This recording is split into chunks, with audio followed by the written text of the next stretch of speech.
நீங்க அவங்க அப்பாவோட சார்பில் வந்திருக்கீங்க, அதனால உங்கள்கிட்ட சொல்றது எங்க கடமை. பையன் நல்ல பையனா தான் தெரியறாரு, பொண்ணும் நல்ல பொண்ணு, மேஜர் அவங்க 2 பேரும். அவங்க முடிவு எடுத்துட்டாங்க, கல்யாணம் பண்ணிட்டாங்க. நம்ம எதுவுமே பண்ண முடியாது, சட்டப்படி நம்ம எதுவும் பண்ண முடியாது. அதை புரிஞ்சுங்க தயவு செஞ்சு. அது மட்டும் இல்லாம இந்த கௌரவ கொலை, ஹானர் கில்லிங்னு நிறைய நடந்துட்டு இருக்கு. அதனால நீங்க சாதாரணமா பண்ணுறது விஷயம். அவர் பாருங்க சாதாரணமா சொன்னாரு, என் பொண்ணை பார்க்கணும், நான் 2 பேரை கூட்டிட்டு போனேன்னு. அதை எதுவோ அவரை கொலை பண்ண வர மாதிரியும் அந்த மாதிரி எல்லாம் பயப்படுறாங்க. நீங்க சாதாரணமா பண்ணுறது விஷயம் கூட தப்பா போட்டுடும். தயவு செஞ்சு ஜாக்கிரதையா இருங்க. நாங்க காவல்துறையை தெரிவிக்க வேண்டியது எங்க கடமை, நாங்க அதை தெரிவிச்சிடுவோம். டிஸ்டர்ப் பண்ணாதீங்க அவங்கள. இனிமே நம்ம எதுவும் பண்ண முடியாது. இல்லை மேடம், நைட்டில் ஒத்தில் பிள்ளைகளை படுக்க வைக்கவும் பயமாக இருக்கும். அவங்களோட நான் படுக்க முடியுமா மேடம்? அவங்களோட நம்ம படுக்க வைக்கல முடியுமா? நம்ம தனியாக இருந்த பிள்ளை என்ன செய்யறாங்க உயிரை கறிக்கிட்டு இருக்க வேண்டியிருக்கும் மேடம். எங்களுக்கு எதுவுமே வேண்டியதில்லை. என் ஃப்ரெண்டு பிள்ளை நல்லா இருந்தப்போ என்ன சேர்ந்துருச்சுங்க மேடம். ஆனால் ஆண்டவனுக்கு போவேன், என் புருஷனுக்கு போக சொல்கிறேன். எனக்கு இஷ்டமே கிடையாது மேடம் இந்த கல்யாணத்தில். காலை தொட்டு தொட்டு எவ்வளவு கும்பிடுச்சு ஒரு நாள் கூட. ஏன்னா அவங்க இப்ப நமக்கு வேண்டாம்ப்பா, அவங்களோட முரட்டு குணம்பா, நம்ம குணம்புக்கு அவங்க குணத்துக்கு ஒத்து வராதுப்பா அப்படின்னு கேட்க பண்ணிட்டாங்களே, நம்ம என்ன பண்ண முடியும்? அவங்க என்ன நினைக்காங்க, நாங்க சேர்ந்து போறோம் நினைக்காங்க. விளக்கு பொதுவா சேரவே இல்லைங்கம்மா. நான் எவ்வளவு சொன்னேன், அவங்களுக்கு மச்சினது கூட இல்ல. நான் கூடுதலா போய் அந்த பாப்பாவுக்கு அண்ணன் கிடையாது, அவ அண்ணன் இருந்தா கூட கன்வின்ஸ் பண்ணி பேசலாம். அவ அப்பா ஒரே ஆள் இருக்காரு. ஏன்னா அண்ணனும் அவன் மச்சின இல்ல வீட்டுல முடிச்சிட்டாப்ல. நீங்க கொஞ்சம் பிராக்டிகலா யோசனை பண்ணி பாடுறா. வாழ்க்கைன்னா பெரிய போராட்டமா இருக்கும். அரேஞ்சு மேரேஜ்னா வாழ்நாள் புறம் போறாங்க கூட நிம்மதியான காற்றை நம்ம சுவாசிக்கலாம். இது சுதந்திரமே தமிழ்நாட்டிலே எங்க இருக்குங்க தெரியாது. அதே மாதிரி சொன்னது மாதிரி கொண்டு போய் விட்டுட்டாப்ல. கடைசியில் அவங்க அனாதையா செத்துறக்கூடாங்க இருக்காண்டிதான் எஸ்பி ஆபீஸ்ல இருந்து போன் போட்டாங்க. நான் வந்தேன். ஆனா அவங்க அப்பா என்ன நினைச்சிருக்காரு, எல்லாம் நான் தான் டீல் பண்ணி கொண்டு போறேன்னு நினைச்சிருக்காரு. ஆனா கடவுளுக்கு ஒரு நாள் தெரியும். அந்த நம்பிக்கை தெரிவிச்சிட்டீங்கல்ல, நீங்க சொத்துக்காகவோ இதுக்காக சப்போர்ட் பண்ணல. அவங்க கவலை அதுதான். ஏன்னா ஒரே பொண்ணா இருக்கா, நிறைய சொத்து இருக்கு அவங்களுக்கு. அதனால எதுவுமே பிளான் பண்ணி பையனுக்கு கல்யாணம் முடிச்சிட்டாங்கன்னு சொல்லுவாங்களோன்னு பயப்படுறாங்க. நாங்க அவங்க அப்படியெல்லாம் செய்யல. பொண்ணுதான் விருப்பப்பட்டிருக்கா, பொண்ணுதான் கூப்பிட்டு ஒருவேளை ரேஷன் அரிசிக்கு அந்த பையன் அந்த பொண்ணு பின்னாடி போய் துரத்தி லவ் பண்ணி எதுவுமே பண்ணல.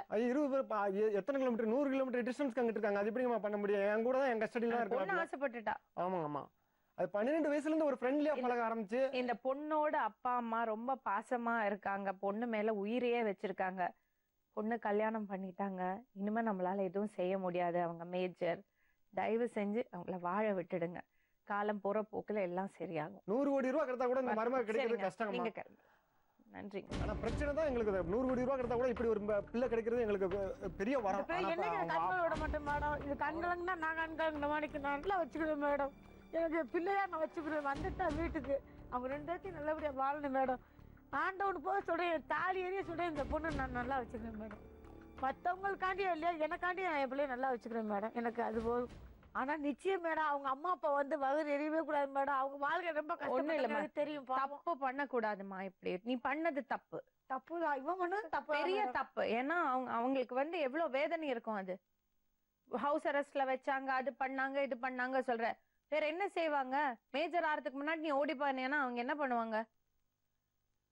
பசங்களும் புரிஞ்சு நடந்துக்கணும், பெத்தவங்களும் இந்த மாதிரி மிரட்டுறது, கொலை பண்ணுவேன்னு சொல்றது, இந்த மாதிரி விஷயங்கள்ல ஈடுபடாம இருக்கிறது நல்லது.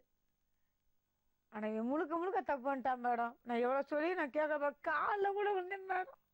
5 நாளா எனக்கு தெரியும் இந்த 2 பிள்ளை. எல்லாருக்குமே நிம்மதி இல்லாம ஆயிடுறது இல்ல, யாருக்குமே நிம்மதி இல்ல.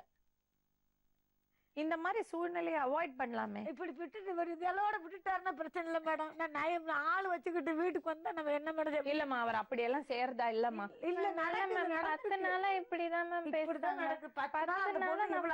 எனக்கு தெரியும் மேம். 10 நாளா இப்படிதான் மேம் பேசுறாரு. நல்லா பேசி முடிச்சுட்டு கட் பண்ணிடுவாங்க மேம். கட் பண்ணிட்டு மறுபடியும் போன் போட்டு நீ எங்க இருக்குன்னு சொல்லு, அப்பா ஆளை கூட்டிட்டு வரேன், இப்படியே தான் மேம் சொல்றாங்க. ஏன்னா அவங்களுக்குள்ள நீ இப்படி பண்ணிட்டேங்கிற ஒரு கோவம் இருக்கு. தனிஞ்சிடுமா அது? நீ நல்லா வாழ்ந்து காமி. என்ன கேட்டா படிப்பு படிப்பு கம்ப்ளீட் பண்ணல மேடம். படிக்க போறோம் தான் எனக்கு ஆசை. இன்ஜினியரிங் டிகிரி முடிக்கணும். ஏன்னா அந்த பொண்ணு முடிச்சாதான் எனக்கு ஒரு அதான் சொன்னேன், பி கம்ப்ளீட் கண்டினியூ பண்ணட்டும், 2 பேருமே போய் பாத்துக்கிடுவான் அப்படின்னு எல்லாம் சொன்னேன். அவங்க ஓகே பண்ணிட்டு தான் பண்ண வைப்பேன். நான் இந்த பிள்ளை நல்லா வச்சுக்கிருவேன். எனக்கு பாதுகாப்பு மட்டும் கொடுங்க மேடம். நைட்ல படுத்தா நிம்மதி இல்லை மேடம். வந்துருவாங்களோ நான் நம்ம என்ன செய்ய முடியும்? இனிமே இந்த பிள்ளைய கூட்டிட்டு போனா எங்க ஊர்ல மதிப்பாங்களா மேடம்? வாழ்ந்த பிள்ளைய கூட்டிட்டு போக முடியுமா? அது எப்படி மேஜர் ஆயிடுச்சு, இல்ல 15 நாள் எனக்கு வாழ்ந்துட்டாங்க. நீ ஆளை விட்டு தூக்கிட்டு போயிட்டேன்னா அது உங்களுக்கு அசிங்கம், எனக்கு அசிங்கம் இல்ல. நீ எப்ப வேணாலும் என் வீட்டுல வந்து பாத்துக்கிறட்டும். அவங்க வர நேரம் கூட நான் வெளியே போயிடுறேன், பிள்ளைய பாத்துக்கிறட்டும் மேடம்.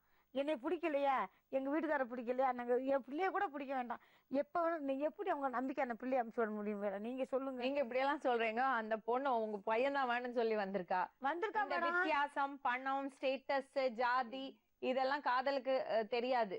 தெரியாது மேடம். அது நீங்கள தானே பேசலாம். தெரியாது. ஆனா அந்த பொண்ணு அவங்க பையன் தான் வேணும்னு சொல்றாளே. அத வேண்டாம் நான் சொல்ல மேடம். 2 பேத்தையும் நான் வேணாம்னு சொல்லல. நீங்க நல்லா பாத்துங்க. நல்லா பாத்துக்கிறேன் மேடம். பொண்ணுக்கு கேரண்டி நான் மேடம். நீங்க கூட கண்டா இருங்க, நம்பிக்கையா இருங்க. என் மேல அந்த பொண்ணை நான் நல்லா வச்சுக்கிறேன் மேடம். நல்லபடியா பாத்துங்க. சரியா? நீ பிஏ முடியுமா? நல்லா பாத்துக்கிறேன் மேடம். என்னை நம்பிருச்சு, என்னை நம்பிருச்சு. என் உயிர் உள்ள வரையும் நல்லா வச்சுக்கிறேன் மேடம். காவல்துறைக்கு நாங்க ஒரு கோரிக்கை வைக்கிறோம். இந்த பசங்க மேஜர், அவங்க விருப்பப்பட்டுட்டாங்க, கல்யாணம் பண்ணிட்டாங்க, 15 நாள் வாழ்ந்துட்டாங்க. இன்னுமா அவங்கள பிரிக்கிறதுல எந்த அர்த்தமும் கிடையாது. அந்த பொண்ணு ரொம்ப சந்தோஷமா இருக்கிற மாதிரி தான் தெரியுது. எக்ஸப்ட் இந்த பயம் இருக்கே தவிர மற்றபடி அவங்க ரொம்ப நல்லவங்களா தான் தெரியறாங்க. தவறு எதுவும் நடந்துடக்கூடாது. தயவு செஞ்சு உங்களுக்கு பாதுகாப்பு கொடுங்க.